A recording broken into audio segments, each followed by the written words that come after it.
hemos estado viendo hasta ahora en estática de fluidos, que tanto en sistemas de referencia inerciales como en no inerciales, lo que determina la distribución de la presión dentro del fluido es la gravedad aparente. La gravedad o gravedad aparente dependiendo del problema. Habíamos visto si el sistema de referencia es inercial, es decir, que únicamente tenemos fuerzas reales, el gradiente de presión viene dado por esta expresión. Un equilibrio de fuerzas, las fuerzas debido a los elementos de fluido que rodean nuestro elemento de fluido problema, eso viene dado por unidad de volumen, son fuerzas por unidad de volumen, tiene que compensar el peso. Y en el caso no inercial que ya hemos visto, acelerado linealmente el sistema de referencia, lo único que cambiaba es que aquí teníamos que sustituir la gravedad real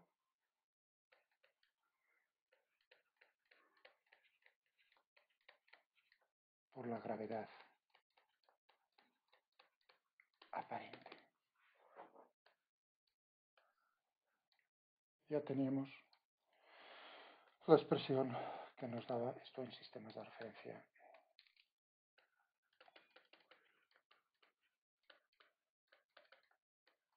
acelerados, en los cuales el fluido se encuentra en reposo. Habíamos visto, vamos a mostrarlo, ¿no? Aquí teníamos nuestro recipiente acelerado linealmente de izquierda a derecha, entonces experimentaba el peso y una fuerza inercial en la misma dirección que la aceleración, pero sentido contrario, de tal manera que la suma de ambas nos da la gravedad aparente. Pues lo mismo, bueno, de hecho, aquí podemos comentar lo siguiente con este problema. ¿Cuál es la tendencia que tendría un cuerpo, un sólido? Tenemos un sólido que sumergimos aquí dentro de nuestro fluido y nos preguntamos cuál es la tendencia que tendría ese cuerpo a moverse. Supongamos, hay que dar las condiciones iniciales, que es el cuerpo, la piedra que estamos aquí sumergiendo dentro del fluido, la colocamos inicialmente en reposo, respecto al fluido en el sistema de referencia también. Entonces, ¿cuál será la tendencia que tendrá ese cuerpo si nosotros lo soltamos a moverse? Bueno, supongamos que sea más denso, tiene una densidad ese cuerpo mayor que la del fluido, entonces tenderá naturalmente a sumergirse más, a caer dentro del fluido. A caer significa en la dirección de la gravedad aparente, o sea que su tendencia sería a moverse inicialmente en esa dirección. Cuidado con esto, si la velocidad inicial es cero. Es decir, que lo que nos está diciendo la gravedad aparente es la tendencia que tendría el cuerpo, si es más denso, a caer en esa dirección. Si es menos denso, naturalmente tiende a flotar. ¿En qué dirección? En la dirección de la gravedad aparente, sentido contrario. Es decir, que ahí nos está dando este esquema también, cómo sería la tendencia, el comportamiento de cuerpos sólidos que se encuentran metidos dentro del fluido estático. Bien, pues pasemos entonces ahora al siguiente problema que queríamos estudiar, de fluidos en reposo, en equilibrio estático dentro de un sistema de referencia acelerado, pero esta vez giratorio. Es decir, que ahora lo que vamos a cogernos es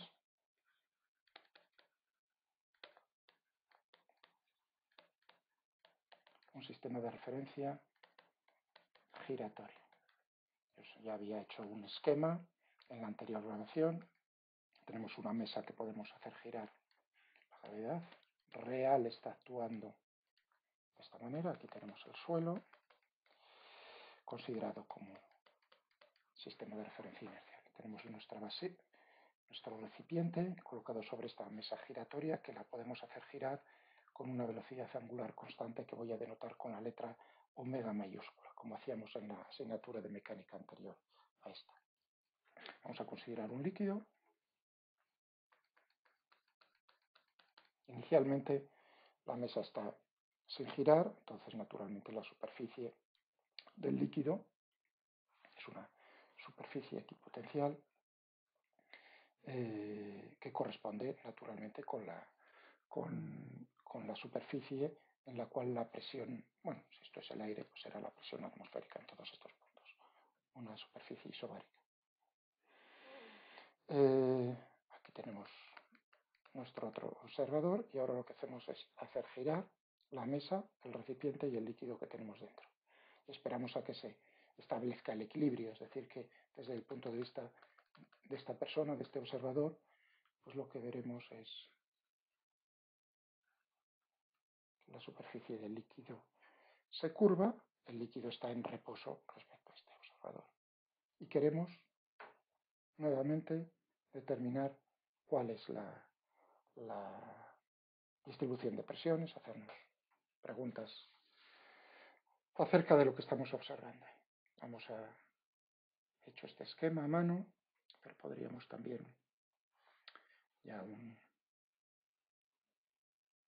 hacernos una idea un poco más. Ahí tenemos nuestro recipiente con el líquido e inicialmente pues la velocidad angular, esta flecha nos indica el eje de rotación. Vamos a hacerlo girar un poco. Lo que vemos es cómo se está curvando, cómo se ha curvado, si era 0 inicialmente, ¿no? Naturalmente tenemos el caso de que los dos observadores son realmente el mismo observador. La superficie del líquido es horizontal. Cuanto más rápido hagamos girar el recipiente, tanto mayor es la curvatura. Y lo que nos estamos preguntando es precisamente, es como darle vueltas con una cucharilla al agua que tenemos dentro de un vaso, y lo que estamos observando es este fenómeno. Voy a verlo también representado de esta manera, únicamente en la superficie. Ahí teníamos.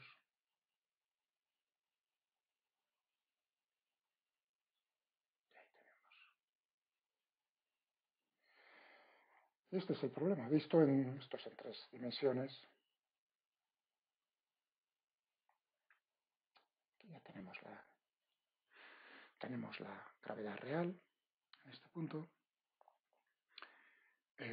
o en cualquier otro punto. Inicialmente sin girar, es decir, que es un sistema de referencia inercial también, el recipiente. La gravedad aparente es la gravedad real, no hay fuerzas ficticias. ¿Sí? Pero si nosotros hacemos girar, vamos a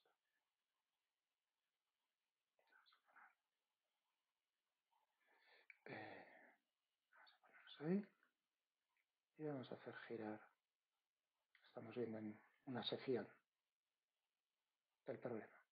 Pues lo que vemos aquí muy bonito es cómo se ha curvado. Naturalmente, el volumen que corresponde a estos por donde está subiendo el líquido, vamos a suponer que es agua. El agua está subiendo por aquí, por aquí. Este volumen, la suma de estos dos, tiene que corresponder a este volumen que hay por aquí abajo. Visualmente parece, cuidado, porque aquí el área, uno está viendo que el área de todo esto es mayor que la suma de estas dos. Pero es un problema tridimensional. Es decir, que es el volumen que tenemos por aquí arriba, he escogido, vamos a escoger unos ejes y he situado el origen de coordenadas en el sistema de referencia no inercial justo en el eje de rotación, en la posición en la cual tenemos, al nivel en el cual tenemos la superficie el agua inicialmente. Eso quiere decir que cuando lo hacemos girar, ya este punto, el punto más bajo en la superficie, no corresponde, está por debajo del cero. Bueno, ya veremos a ver entonces. Tendremos que calcular exactamente dónde se encuentra para una determinada velocidad angular.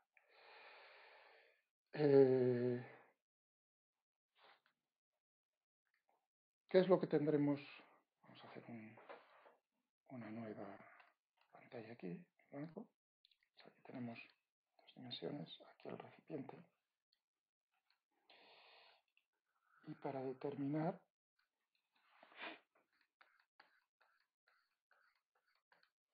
cómo es la distribución de presiones, que nos va a dar naturalmente cómo es la forma de la superficie libre.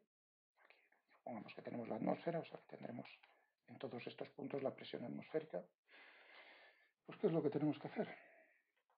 Otra vez, fijarnos en un elemento infinitesimal del fluido, que en este sistema de referencia está quieto, en reposo, en equilibrio estático, y ver con un volumen infinitesimal muy pequeñito, ver cuáles son las fuerzas que están actuando sobre este cuerpo, la suma de las fuerzas, pero cuidado ahora, estamos en un sistema de referencia no inercial, es decir, que tendremos que sumarle a las fuerzas reales, el peso y la fuerza que ejerce los elementos de fluido a su alrededor sobre el nuestro, tendremos que considerar las fuerzas ficticias. Fuerzas reales.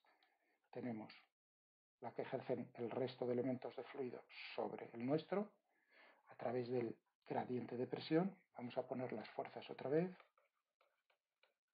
por unidad de volumen. Entonces tendremos menos el gradiente de presión más el peso, gravedad real,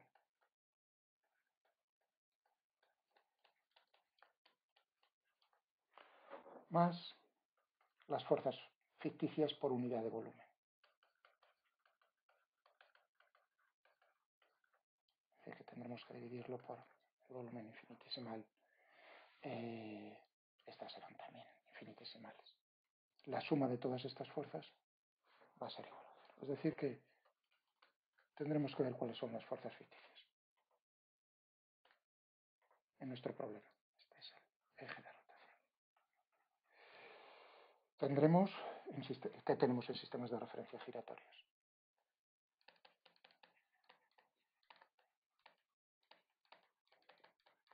Tenemos por un lado la fuerza centrífuga, es decir, es un vector que tiene la dirección perpendicular al eje de rotación del sistema de referencia no inercial respecto al inercial, es decir, en esta dirección, y alejándonos. Es decir, que va a estar actuando la fuerza centrífuga de esta manera, independientemente de la dirección del sentido. Aquí en la parte derecha, naturalmente, en la parte izquierda, si considero un elemento de fluido, pues estará en esta dirección. El módulo, sabemos que va a depender de cuál es la distancia al eje de rotación, es decir, que si el elemento de fluidos se encuentra aquí, la fuerza centrífuga sabemos que es cero en magnitud. Bueno, tenemos la fuerza centrífuga, también sabemos que existe la fuerza de Coriolis. Para recordar, la fuerza centrífuga, para aquellos de vosotros que no estabais matriculados en la asignatura de mecánica, para un cuerpo de masa m, pues lo que tenemos es m omega por r, siendo r el vector de posición en el sistema de referencia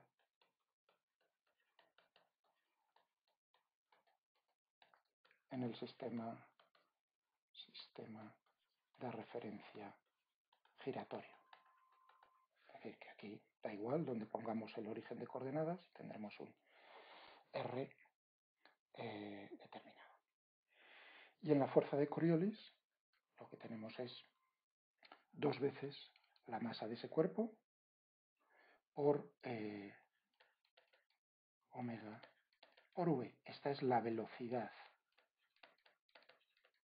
en el sistema que tiene el cuerpo en el sistema de referencia giratorio respecto a ese observador.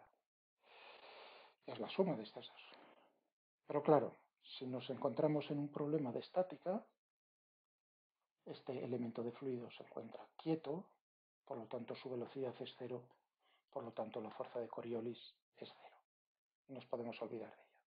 Únicamente tendremos entonces, dentro de las fuerzas ficticias, la fuerza centrífuga, es decir, este término. Si tenemos un elemento de fluido que es infinitesimal y dividimos la fuerza, todo ello porque lo queremos por unidad de volumen por el volumen, lo que tendremos naturalmente es que nos aparece otra vez la densidad ρ. Es decir, tendremos en este término, todo este término, será ρ omega por R. Perdón, aquí puse lo puse mal, perdón, por omega. Perdón. La velocidad angular por R por omega. Me corrijo. Muy bien. Es decir, que tenemos esta expresión. Y este vector, ya sabemos qué dirección, lo he dicho cualitativamente, cuál es el sentido, cuál es el módulo. Uno puede hacerlo sencillamente, no puede coger la regla de la mano derecha para ver en qué dirección se encuentra primero este vector y luego lo multiplica vectorialmente por este otro vector y estudiar cómo es también su módulo. Y su módulo, es decir, que sabemos que la dirección, si escojo un vector unitario,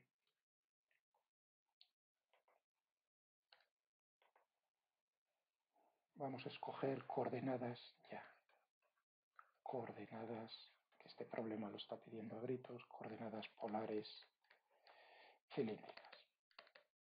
Sin miedo, porque en este problema las coordenadas polares cilíndricas y cartesianas se confunden, ya que una de las coordenadas, todo va a ser independiente de una de las coordenadas, la coordenada angular. Recordar, las coordenadas polares cilíndricas pues son, uno escoge un eje z, vamos a escoger la dirección del eje z en el sentido de la velocidad angular, es decir, en la dirección de la gravedad real, con sentido contrario a la gravedad real. Tendremos entonces el eje z, tenemos una coordenada que nos dice cada punto del espacio a qué distancia se encuentra del eje de rotación, del eje z, es decir, que tendremos estas dos y tenemos luego una tercera coordenada angular. Pero ya veremos cómo todo es independiente de esto, únicamente va a depender de r y de z. De hecho, podría, en vez de llamar a esta dirección, que la voy a llamar r, la coordenada r, podría haber puesto un x. Entonces sería como en coordenadas cartesianas. Tenemos aquí un vector unitario en la dirección del eje z y un vector unitario en la dirección perpendicular al eje de la rotación. Tenemos estos dos vectores unitarios que me dan esas direcciones y tendríamos un tercer vector unitario perpendicular al plano en el dibujo, que sería el que correspondería, podríamos ponerle, a esta otra coordenada.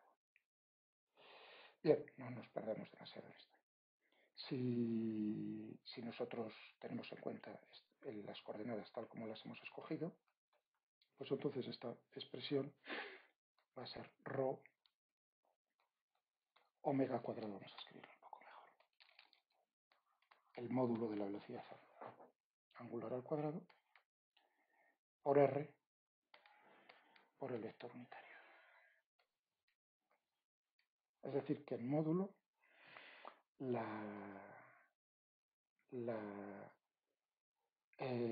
fuerza centrífuga por unidad de volumen va a ser la densidad por la velocidad angular al cuadrado por r. Cuidado aquí, estaba pensando, no me confundáis en esta, que ahí quizás he sido suficientemente claro o hábil. Aquí r es el vector de posición, ¿de acuerdo? Es decir, que esta r, si yo escojo aquí el origen de coordenadas, el módulo del vector de posición no es este r, ¿de acuerdo? Normalmente en coordenadas polares cilíndricas, en vez de utilizar una r, se utiliza la letra griega ρ en los libros, pero claro, como aquí utilizamos ρ, utilizo yo ρ para la densidad del fluido, por eso he querido utilizar r. Cuidado aquí en la anotación, esto es el vector de posición, en ese sistema de referencia tenemos el origen por aquí, pero aquí en esta expresión, esta r corresponde a la distancia al eje de giro, ¿de acuerdo? O sea que ρ omega cuadrado por la distancia del eje de giro, eso nos da la magnitud, el módulo de la fuerza centrífuga por unidad de volumen. De tal manera que entonces, podemos verlo aquí en el esquema, pongámonos aquí, en un punto, da igual en cualquier punto del espacio, dentro o fuera. Tendremos, como veis, fijémonos aquí, aquí la CF es la aceleración centrífuga, es decir, esta expresión menos el ρ. CF omega cuadrado r por r. Ese es el vector que tenemos ahí. Y cuya suma vectorial con la gravedad real nos va a dar, efectivamente, la gravedad aparente. A diferencia en este problema del problema anterior que hemos tratado,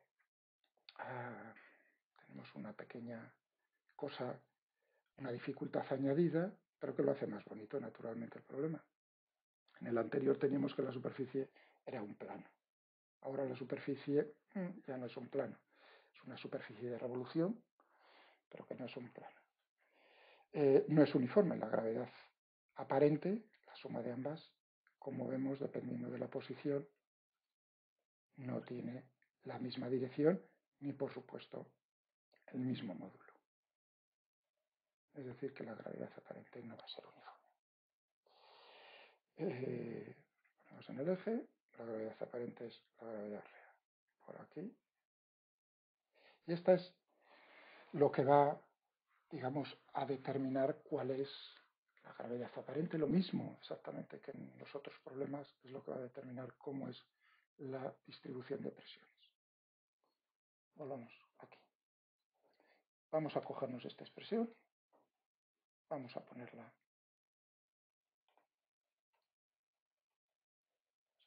Vamos a coger este color que me gusta mucho. Y vamos a ponernos en una nueva pantalla. Es decir, que tenemos el equilibrio de fuerzas.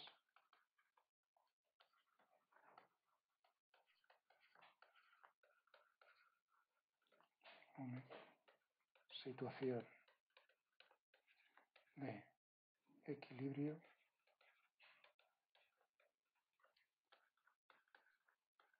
menos el gradiente de presión, fuerza real, la gravedad real, ρ por g, y la fuerza ficticia, ρ omega cuadrado r por e. Suma de fuerzas reales más ficticias igual a 0. Aquí estamos aquí. Y esta es la condición que tenemos que imponer si se encuentra el fluido de esa manera para poder determinar esto. Estos dos términos los podemos agrupar en uno. Sacamos factor común a la densidad y lo que tendremos será, vamos a llamarle aquí ya G aparente. Gravedad aparente es la gravedad que cualquier cuerpo está sintiendo en este sistema de referencia. Estás percibiendo cualquier cuerpo que la gravedad no va en esta dirección, sino parece cualquier cuerpo la gravedad está actuando en esta otra dirección, en este sentido, debido a la existencia de esta fuerza ficticia. Igual a 0, donde G aparente es la gravedad real más omega cuadrado.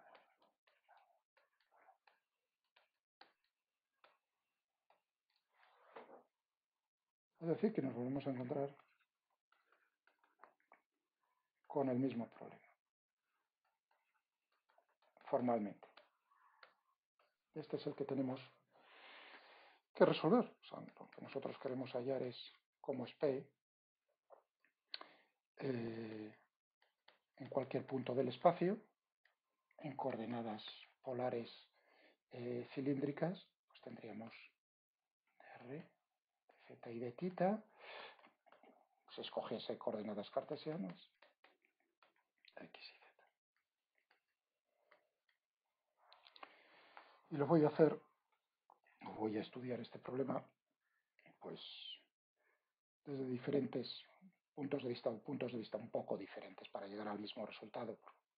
Lo podéis encontrar en los libros de diferente manera.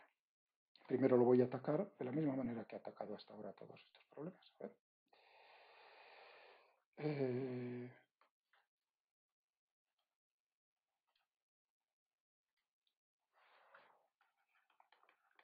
Distribución de la presión dentro del fluido. Tengo que resolver entonces gradiente de P igual a, paso el otro término, a ρ por G aparente. En coordenadas polares cilíndricas tendremos, pues por ejemplo, para la componente en la dirección radial, hacia afuera,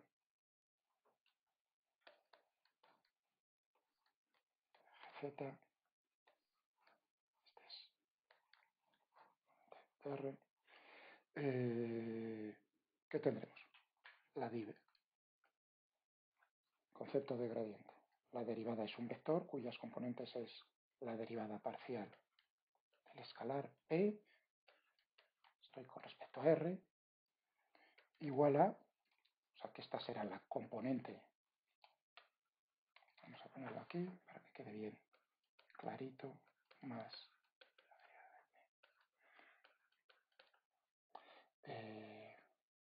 con respecto a Z, por el más el término correspondiente a, no lo voy a poner aquí porque no es necesario, en la dirección perpendicular, esto igual a ρ por G aparente. ¿Por qué no la pongo? Porque este término, este vector y este vector tienen que ser iguales, y este vector únicamente tiene componentes en esta dirección y en esta dirección. En esta dirección perpendicular al plano del dibujo, de la representación gráfica que he hecho, es 0. Por lo tanto, lo podemos ya quitar porque tiene que ser 0.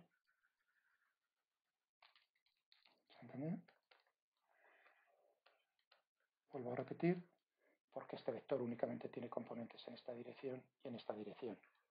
En la otra dirección perpendicular a la representación gráfica, perpendicular a este plano, es 0. Por lo tanto, el vector gravedad aparente está contenido en este plano. Muy bien, pues vamos a ver.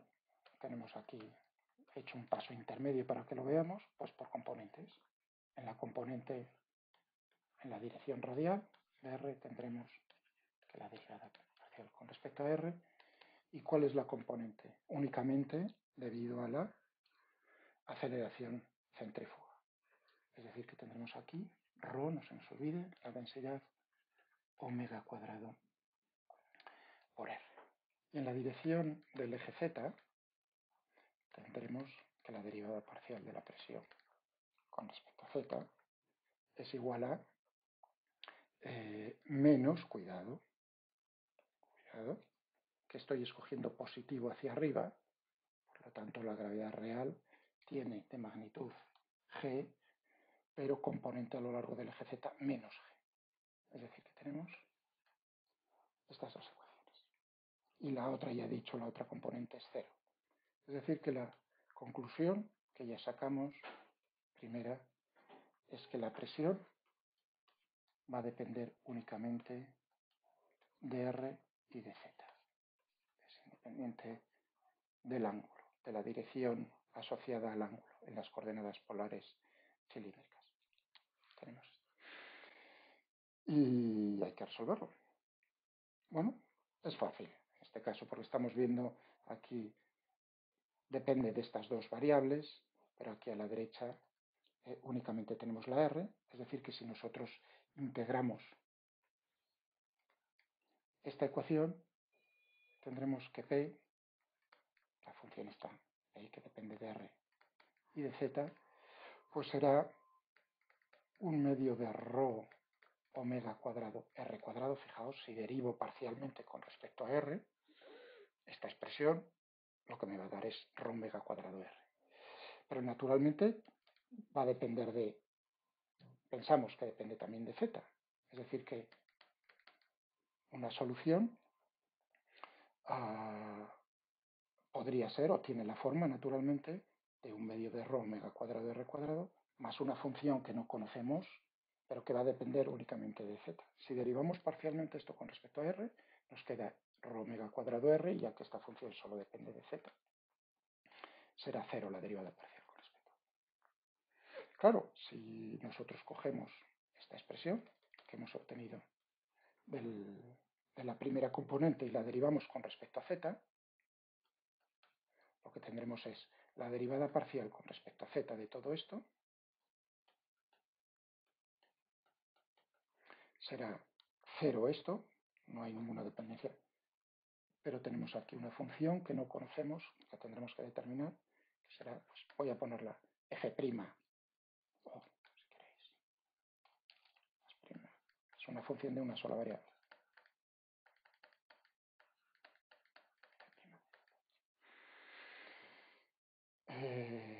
¿Ya? O sea que cogemos, hacemos la... Pero nosotros tenemos información acerca de cómo es esta otra componente, la derivada parcial. Es decir, que esto tiene que ser igual a esto.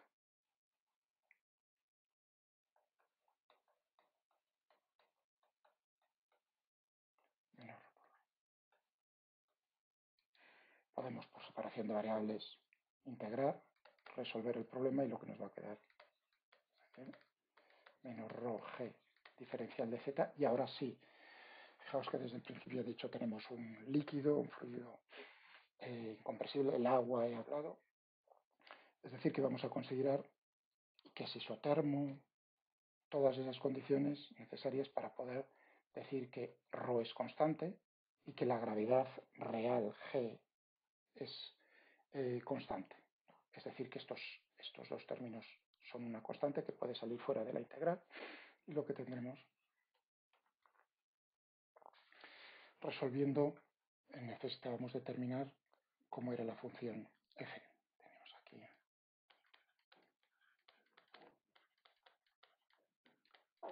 cuadrado, sabiendo que era igual a menos por g. Bueno, por separación de variables, hemos dicho, se tiene que cumplir.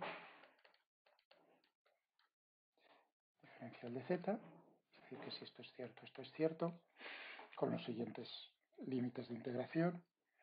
Hemos dicho anteriormente, o he dicho anteriormente, que voy a situar, o que he situado el origen de coordenadas.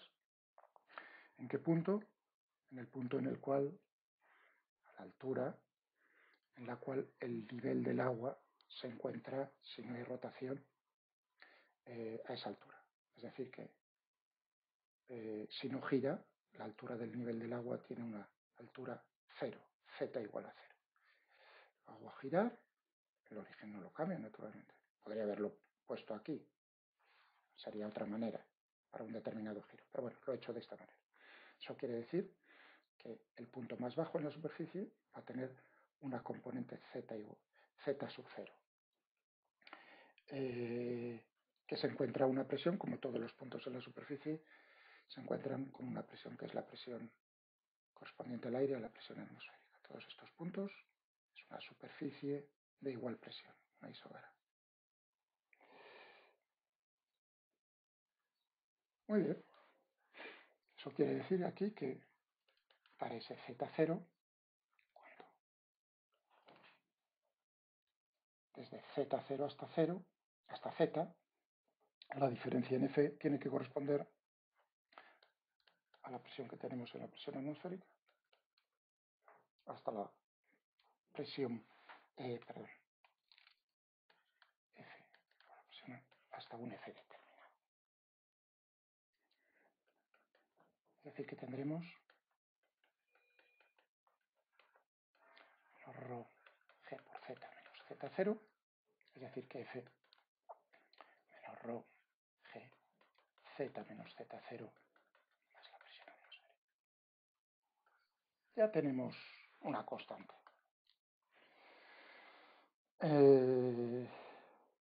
Ya tenemos prácticamente el problema resuelto, salvo que tendremos que determinar este Z0, nos falta eso. E impondremos para lograrlo una condición. Lo que dije prácticamente al comienzo del problema, que lo que hemos hecho es pasar agua que teníamos aquí, en esta zona, claro, debido a la fuerza centrífuga, la hemos empujado hacia los bordes. Pero el volumen es el agua, un fluido incompresible. Si fuese compresible, ahí la cosa ya será diferente. Esa condición ya no la podría expresar como lo voy a hacer. Pero como es incompresible, quiere decir que el volumen que tenemos aquí, que se ha acumulado en estas zonas, tiene que ser igual a este volumen que ha bajado por aquí, la superficie. Esa es la condición que voy a aplicar. Bueno, la expresión total para la presión, dependiendo de R y de Z, teníamos un medio de ρ omega cuadrado R cuadrado más la función f de z menos ρ g z menos z0 más la presión. Cuando si R es igual a 0 y Z es igual a Z0, tendremos, fijaos, un medio, esto es 0, Z igual a Z0, todo esto es 0, es decir, lo que nosotros buscábamos. Esto es una comprobación.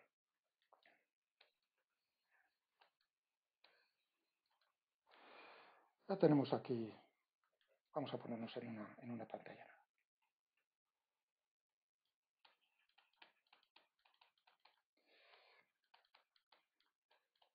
Omega cuadrado, R cuadrado, menos ρ g z menos z0 es la presión atmosférica. Buscamos Z0, es decir, que tenemos que imponer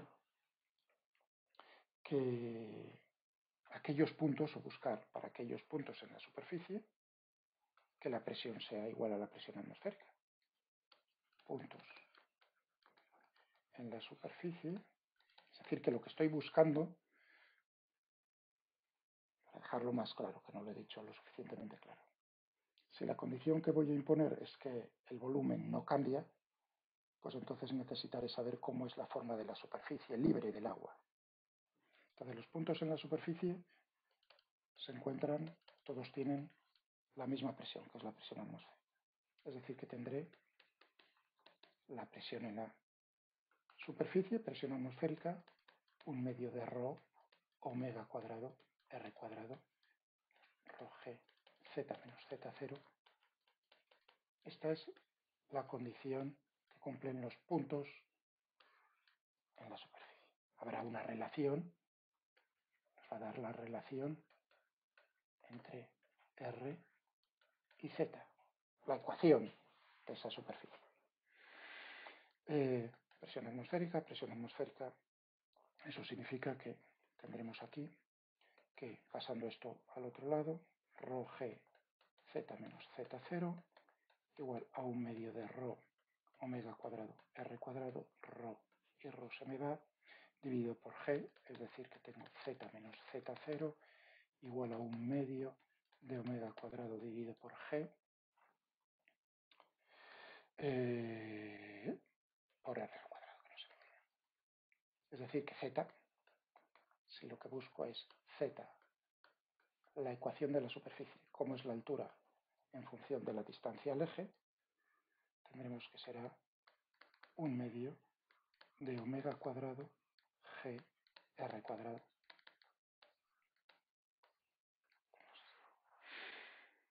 Estupendo, vamos a hacer aquí un... a borrar un poco. Voy a dejar espacio libre y no tener que copiar otra vez esa expresión.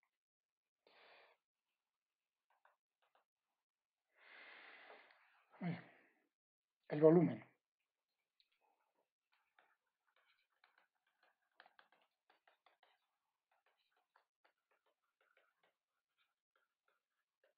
Compresible, el volumen no cambia. Eso quiere decir que la integral de volumen es una triple integral, pero tiene simetría el problema, de tal manera que ya lo voy a poder poner esa integral de volumen como una integral en una sola variable. ¿Qué variable? En la distancia. Fijémonos, visto desde arriba el recipiente, todos los puntos en la superficie que se encuentran en la misma altura. Este es el eje. Estas es las paredes del recipiente. Me voy a fijar en un área infinitesimal para ver el volumen, aquí en 3 dimensiones. Estoy fijando, estoy viendo es, aquí tendríamos el origen de coordenadas, lo que estoy buscando, aquí en esta posición, estoy viendo, quiero ver cuánto es el volumen que corresponde a esta distancia R. Pues será la pared cilíndrica de espesor R, espesor diferencial de R, que se encuentra entre R y R más diferencial de R. Simplemente, para ver su volumen, tendré que multiplicarlo este área, ¿a qué corresponde este área? A 2πr por diferencial de R. Cortamos, estiramos, es un rectángulo, 2πr base por altura, 2πr diferencial de R. Y ahora por la altura, el área por la altura me va a dar el volumen. ¿Y qué altura va a ser? Z. Eso quiere decir que el volumen lo puedo expresar como la integral de 2πr diferencial de R por Z. Y esto tiene que ser igual a, si el volumen no cambia, igual a 0. Recordad dónde he puesto el origen de coordenadas. Si no gira, la superficie se encuentra a altura 0. Es decir, que este volumen por aquí es positivo y este volumen, al integrarlo, va a ser negativo, la suma total tiene que ser 0. Sustituyamos. Es decir, que tendremos 2πr diferencial de R. El Z, tenemos aquí, 1/2 de omega cuadrado g r cuadrado más z0. Y todo ello tiene que ser igual a 0. Vamos a cogernos el... O sea que teníamos que la superficie del agua se encuentra a una altura z en función del radio, z de r, que venía dado por esta expresión, y para determinar en el punto R igual a 0 donde se encuentra, es decir, este Z0, pues imponemos la condición de que el volumen del líquido, del agua, no cambia, es decir, que la integral de volumen tiene que ser igual a 0. Recordad cómo lo hacíamos escogiendo la superficie cuando no gira justo a una altura 0. Teníamos que integrar, visto desde arriba, ¿no?, en la corona, en la pared cilíndrica de espesor diferencial de R. Es decir, que tendremos un área 2πr diferencial de R por z, por la altura. Sustituimos aquí la expresión de z e imponemos que sea igual a 0. Es decir, que podemos pasar esta expresión, podemos despejar z sub 0, y si hacemos eso, pues lo que vamos a obtener es el cociente entre 2, simplificando, quitando términos en pi. Fijémonos que aquí el 2pi sale fuera de la integral, es decir, que 2pi por toda la integral igual a 0. Nos podemos olvidar de eso ya. Simplificando, como estoy diciendo, pues tendremos que z sub 0 va a ser el cociente entre la integral de 1/2 omega cuadrado g r al cubo diferencial de r, entre 0 y r mayúscula, y 0 r diferencial de r. Y esto, fijaos, que sale negativo, como debe ser. En el centro está hundido en la superficie y sube por los bordes. Son dos integrales inmediatas, nos queda que es igual a z sub 0 a menos 1/4 de omega cuadrado por r al cuadrado. Muy bien, pues ya tenemos lo que buscábamos, que era determinar el parámetro z sub 0. De tal manera que entonces tenemos para la expresión en la superficie,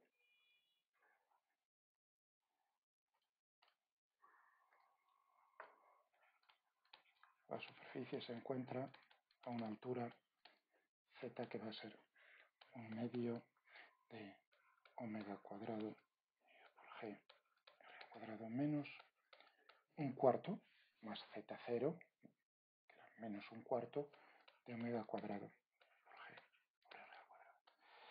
Bueno, con esta expresión podríamos ver dónde cruza el 0 la superficie, es decir, dónde empieza a levantarse y por dónde está hundida. Poniendo que esto sea igual a 0 lo podríamos ver. Es decir, que sería que r al cuadrado fuese igual a todo igual a 0, o sea, r al cuadrado menos 1/2 r al cuadrado igual a 0, o sea que r al cuadrado igual a 1/2 de r al cuadrado, o sea que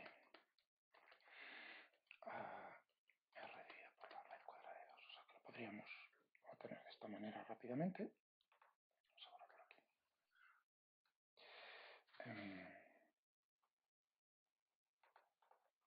Muy bien, esto lo teníamos para la superficie y sabemos qué forma tiene, que es si observamos la dependencia, todo esto son constantes, es una parábola z en función de r, tenemos una parábola y es un cuerpo de revolución, es decir, que tenemos un paraboloide.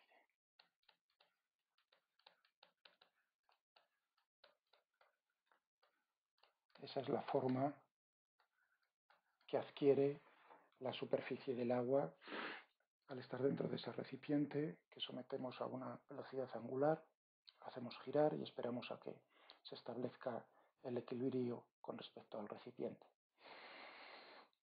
Pero también lo que buscábamos primeramente, sobre todo, era la distribución de la presión. Teníamos la expresión para la presión en función de r y de z, si recordáis, pues 1/2 de rho omega al cuadrado r al cuadrado menos g z menos z0 más la presión atmosférica. Bueno, si sustituimos la expresión en z0 que hemos obtenido, pues tenemos aquí más 1/4 de omega cuadrado r al cuadrado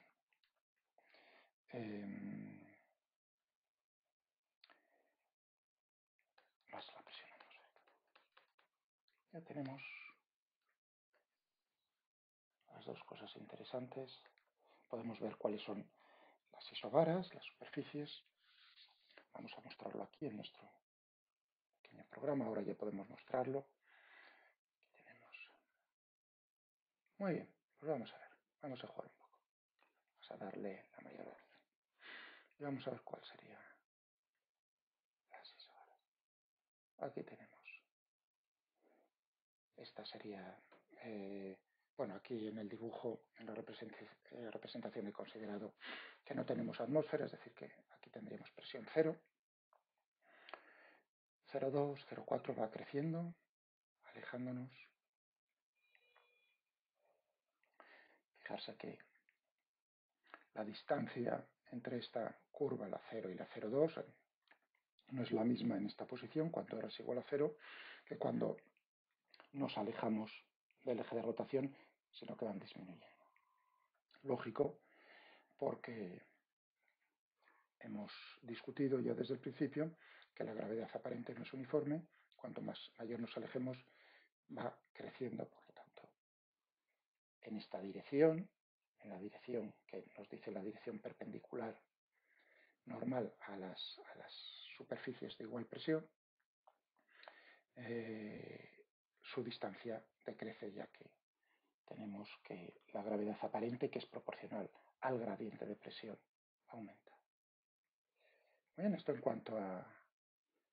cuanto a las líneas, esta representación bidimensional de igual presión, las isobaras. Y si queremos representar naturalmente cómo es el gradiente de presión, ahí tenemos. En esta representación gráfica vemos que estas curvas en naranja nos están dando precisamente cómo son. Fijarse que son perpendiculares en cada punto a la recta tangente es perpendicular en naranja, la recta tangente en azul, por la propia definición de gradiente, que nos dice que es la dirección en el espacio en la cual está creciendo de manera máxima, en este caso la presión. Podemos ver naturalmente de la primera expresión cómo, si coloco aquí la gravedad aparente, recordad que teníamos que el gradiente de presión de esta relación, la presión hidrostática, que es la fundamental, es de donde hemos deducido todo, era naturalmente este vector tiene la dirección, es proporcional a ese vector, tiene la misma dirección y el mismo sentido, que es lo que estamos viendo aquí de manera en esta representación gráfica. Por eso también la he dibujado en naranja, para ver que corresponde está relacionada con el gradiente de presión. Estas flechas pues nos indican en qué sentido, en qué dirección del espacio está creciendo y sentido está creciendo la presión, tal como habíamos visto de las isobaras. Ya tenemos completa la representación de este problema, la distribución de presiones. Podríamos jugar un poco para ver cómo cambiaría la cosa. Naturalmente, cuando no hay rotación, nos encontramos pues en el caso que hemos estudiado ya primero, bajo únicamente un líquido bajo la acción de la gravedad. Y en ese caso, pues claro, tendríamos que la presión pues es la presión atmosférica menos ρ por G por Z. Vemos cómo esta expresión se transforma en esta otra. Omega es 0, este término es 0, esto es 0, es decir, que nos queda únicamente esto y esto. Es decir, que es una comprobación adicional de que hemos hecho las cosas mal. Bien, ¿cómo podríamos interesante, cómo podríamos haber llegado a resolver esta ecuación? Lo hemos hecho de manera similar a como hemos hecho en problemas anteriores, pero uno podría haber ido también de otra manera. En el fondo es similar. Recordad que la gravedad aparente era la gravedad real, y luego teníamos aquí el término correspondiente a la aceleración centrífuga, omega cuadrado.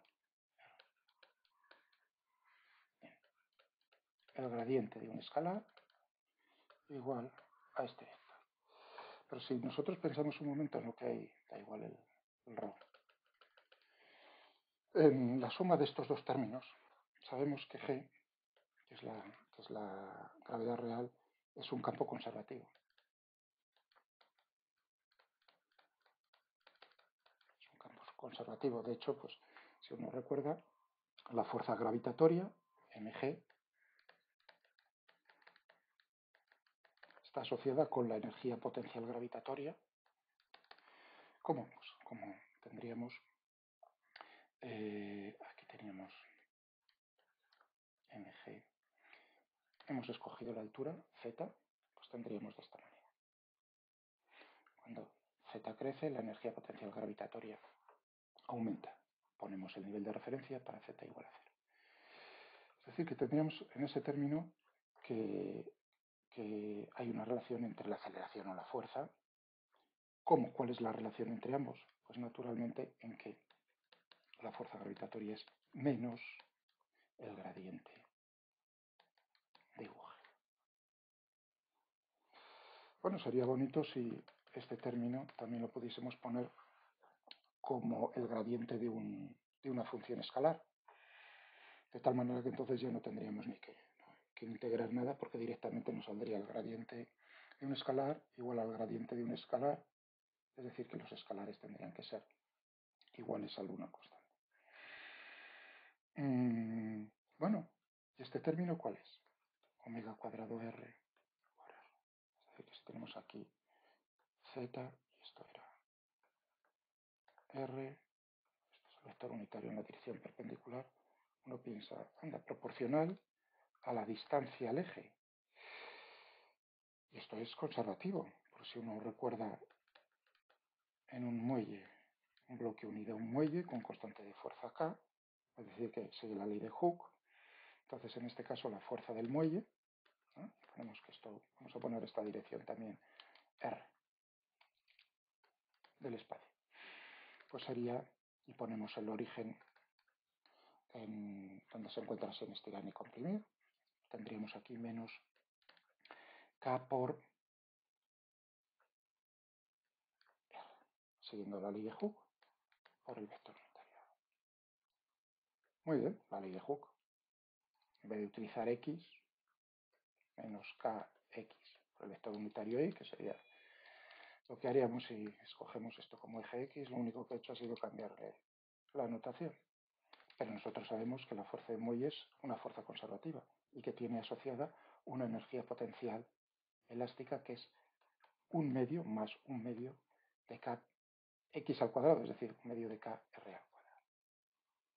La única diferencia aquí entre las fuerzas, la fuerza del muelle y la fuerza centrífuga, es que una es positiva y la otra es aquí positivo y aquí es negativo. Pero la forma es la misma, por lo tanto, si esta fuerza es conservativa, esta también.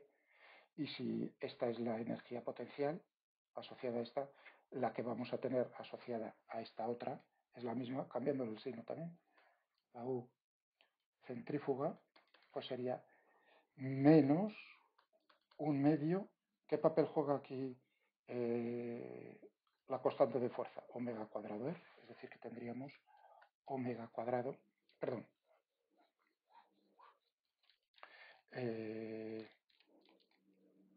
vamos a ponerle que estoy hablando de energía potencial con la masa, un medio. Aquí tenemos ρ, un medio de la masa por omega cuadrado, la constante K es la masa por omega al cuadrado, y tendríamos ahora por R al cuadrado. Esa es la analogía con la ley de Hooke. Es decir, que también ese término, también esa aceleración, esa fuerza, recordad, era fuerza por unidad de volumen, ahora lo divido por el volumen y ya lo tenemos, lo puedo poner tanto una como otra como el gradiente de un escalar. Por lo tanto, lo que tenemos aquí es que el gradiente de presión va a ser menos el gradiente, recordad la relación entre fuerza y energía potencial menos al gradiente, por eso aquí estoy poniendo menos. ¿De qué términos?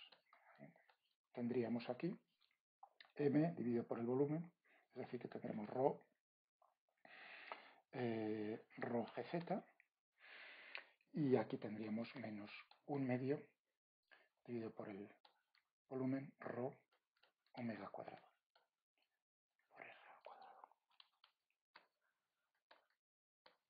Es decir, que la presión P tiene que ser, recordad, menos, es decir, que aquí me quedará un menos esto y un más. Esto tiene que ser igual a 1/2 de rho omega cuadrado r cuadrado menos rho gz más una constante. Y estamos exactamente en la misma solución que habíamos obtenido con el procedimiento anterior. Muy bonito desde el punto de vista físico, porque es ver que estos términos son conservativos. Eso significa que si un campo vectorial, un vector, es conservativo, lo podemos poner como el gradiente o menos el gradiente de un escalar. También podíamos haber buscado la forma de la superficie del agua, pues fijándonos en lo siguiente. Tenemos aquí la superficie del agua, aquí teníamos el eje de rotación girando omega, esto era z, y esto era r. Bueno, pues nosotros sabemos que ahora voy a llegar a la forma de la superficie, pues fijándome, estudiándolo de la siguiente manera.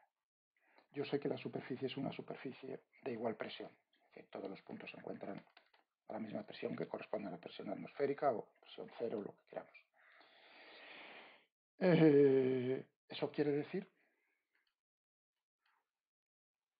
que es una isobara, que la recta tangente tiene que la dirección perpendicular, estas dos rectas son perpendiculares correspondiendo la dirección de esta recta a la dirección de la gravedad aparente, que era la suma de la gravedad real más la aceleración centrífuga. Anda, o sea que tenemos aquí que sabemos cómo es la pendiente, además en cada punto. La pendiente, vamos a ponerlo, por ejemplo, no quiero utilizar m para la pendiente. La pendiente de esta función, de esta curva, z en función de r, correspondiendo a la superficie, será la derivada de z con respecto a r. ¿Y esto a qué va a ser igual? Si nos fijamos, ¿cómo serían estos dos triángulos que son iguales? Esto significa que tendríamos aquí la pendiente de esta recta sería esto dividido por esto, negativa. Es decir, que tendríamos aquí término correspondiente a la aceleración centrífuga, es decir, rho omega cuadrado r dividido por la gravedad g. Este ángulo es lo mismo que este otro ángulo. Perdón, rho g, rho, es decir, omega cuadrado r dividido por g.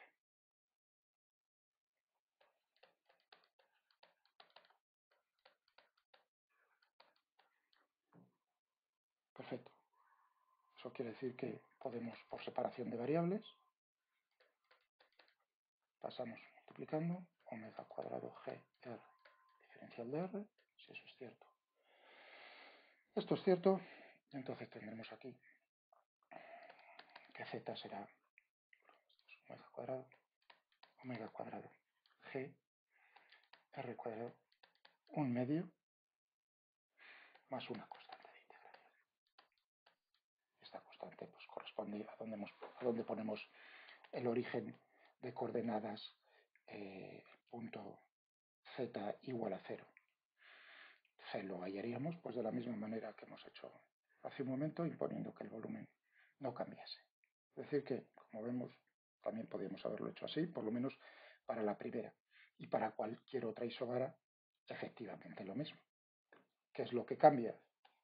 Que tendríamos otra constante. Es decir, que tendríamos, como sería la forma de las isóbaras, todas ellas, de toda la familia, únicamente cambiando.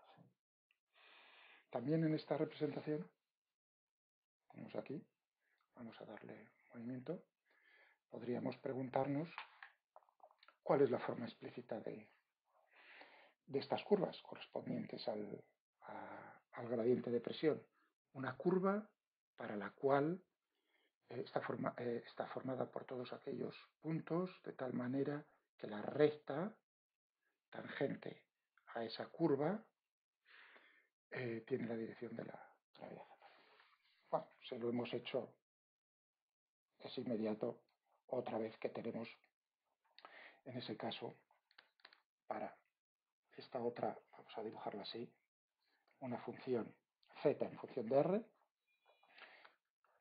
y su pendiente sería, y en este caso tendríamos menos g dividido por omega cuadrado y por r. Y esto también lo podemos resolver. Separando variables, tendríamos menos g omega cuadrado r diferencial de r. Es decir, que tenemos la integral, vamos a sacar fuera las constantes,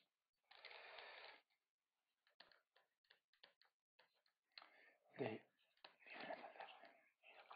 Es decir, que tendríamos aquí un z igual a menos g omega cuadrado logaritmo neperiano de r más una constante.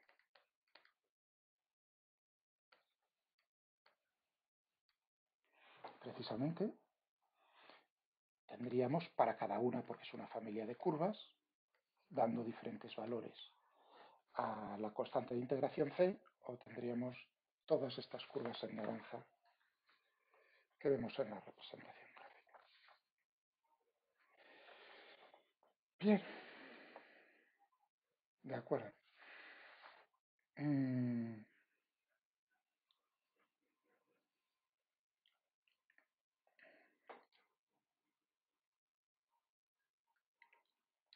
¿Qué último comentario quería hacer en este problema? Pues que no olvidéis.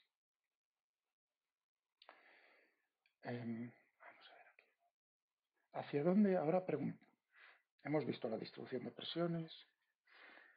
Si ahora nosotros introdujésemos un cuerpo sólido aquí dentro del agua, por ejemplo, en la posición donde tengo aquí el ratón, por ejemplo, en esta posición, y que ese cuerpo sólido pues tuviese una densidad mayor que el agua, ¿cuál? La dejamos en esta, sujetamos inicialmente con la mano y soltamos. ¿Cuál sería, en qué dirección tendería en ese instante, en el momento en el que soltamos, a hundirse ese cuerpo? Pues en la dirección, fijaos que tendríamos el peso aparente y tendríamos que tener en cuenta, o sea, como fuerza, el peso aparente, y tendríamos que ver el efecto del fluido a su alrededor sobre el cuerpo. Pero ese efecto viene dado por el gradiente de presión y tiene la misma dirección que la gravedad aparente. De tal manera que entonces lo que tendríamos, si es más denso, que tendería a hundirse,